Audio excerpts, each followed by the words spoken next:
Daily பல்வாஸ்க்கு உங்களை வரவேற்கிறேன். ஆமாங்க, நிறைய வேளையில் நம்ம யோசிக்கிற காரியம் என்ன தெரியுமாங்க, ஆண்டவர் ஒரு கடவுளாக இருக்கார், அவர் உன்னதமான ஒரு தேவன், பரிசுத்த ஒரு தேவன், அவர் என்னை பார்ப்பாரா, அவருக்கு நான் பார்க்குற அளவுக்கு நான் தகுதியாக இருக்கேனா அப்படின்னு சொல்லிட்டு நிறைய கேள்விகள் உங்களுக்குள்ளே இருக்குது. அதனால தான் என் வாழ்க்கையில் ஆசீர்வாதம் இல்லை போல, நான்லாம் எந்த தகுதியும் இல்லை, நான்லாம் கீழே இருக்கிற ஒரு பர்சன் தானே, என்னாலாம் அவர் எப்படி எனக்கு ஆசீர்வாதம் கொடுப்பாரு அப்படின்னு சொல்லிட்டு நிறைய கேள்விகள் உங்கள் வாழ்க்கையில் இருக்குது. அதான் அழகாக ஒரு வசனம் சொல்லப்படுது. சங்கீதம் 138:6 கர்த்தர் உயர்ந்தவராய் இருந்தும் தாழ்மை உள்ளவனை நோக்கி பார்க்கிறார். ஆமாங்க, ஆண்டவருக்கு ரொம்ப ரொம்ப பிடிச்ச ஒரு பர்சன் யார் தெரியுமாங்க, யார் தாழ்மையாக இருக்காங்க.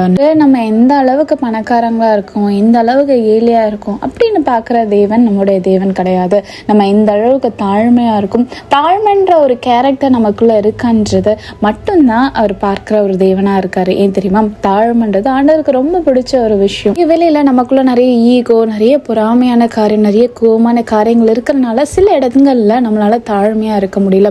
ஆனா ஆண்டவருக்கு பிடிச்ச காரணமே தாழ்மை தான். நம்ம வாழ்க்கையில ஆண்டவரே என்னை தாழ்மைப்படுத்துங்க, என்னுடைய குணத்தை மாத்துங்க ராஜா, உங்களுக்கு பிடிச்சவங்க போல என்னை மாற்றுங்க அப்படின்னு நம்ம ஜெபிப்போம். நீங்கள் ஆசீர்வதிக்கப்படுவதே உங்களை ஆசீர்வாதம். ஆமென்.